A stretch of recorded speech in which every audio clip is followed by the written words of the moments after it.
আলাইকুম। প্রদূত মিস্টার কুকিংয়ে আপনাদের স্বাগতম। আজকে আমি রান্না করব গরুর মাংসের বিরিয়ানি। কিভাবে রান্না করব ঘরোয়া উপায়ে সেটাই আপনাদের সাথে আজকে শেয়ার করব। আসুন দেখি। প্রথমে আমি গরুর মাংসকে ভালো করে ধুয়ে নিয়েছি। এখন ফ্রাই প্যান বসিয়ে দেবো চুলায়। ফ্রাই প্যানে তেল দিয়ে দিব। তেল গরম হয়ে আসলে দিয়ে দিব পেঁয়াজ কুচি। ভালো করে ভেজে নেব। ভাজা হয়ে গেলে এখন দিয়ে দেবো আমি আস্ত গরম মশলা। ভালো করে এগুলোকে ভেজে নেব।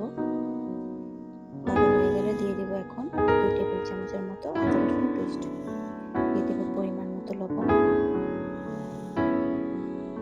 1.5 টেবিল চামচ ধনিয়া গুঁড়া। এখানে আমি মরিচের গুঁড়া ইউজ করেছি, কেন জানি ভিডিওটি স্কিপ হয়ে গেছে। মশলাগুলোকে ভালো করে কষিয়ে নেব। এখন আমি দিয়ে দেব 3 টেবিল চামচের মতো সয়া সস। আবার কষিয়ে নেব, নেড়ে চেড়ে দেব। এখন আমি দিয়ে দেব 3 টেবিল চামচের মতো টমেটো কেচাপ।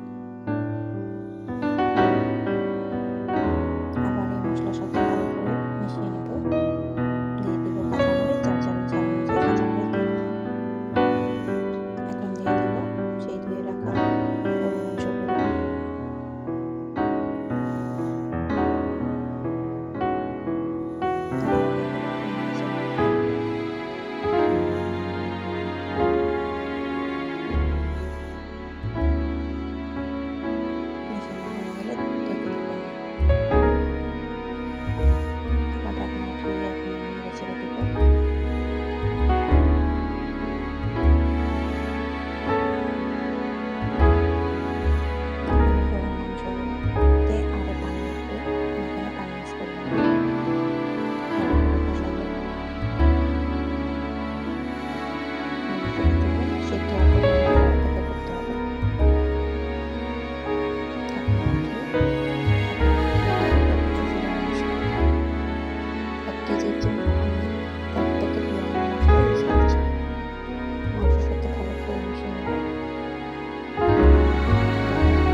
একটু ঝোল আছে, আমি 1.5 কেজির থেকে একটু পানি কম দিয়েছি। এখন আমি প্যাকেটের গুঁড়া দুধ দিলাম, এগুলোকে নেড়ে চেড়ে দিব। একটু সামান্য গরম হয়ে আসলে এখন আমি ঢেলে দিব আমার সেই রান্না করা গরুর মাংসগুলোকে।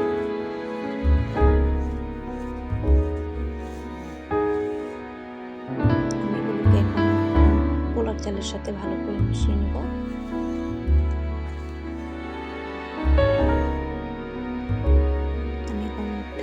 ঢেকে দিব। বলক চলে এসেছে, আবার ভালো করে নেড়ে চেড়ে দিব যাতে তলায় না লেগে যায়। এখন ঢেকে দিব, দমে রেখে দিব।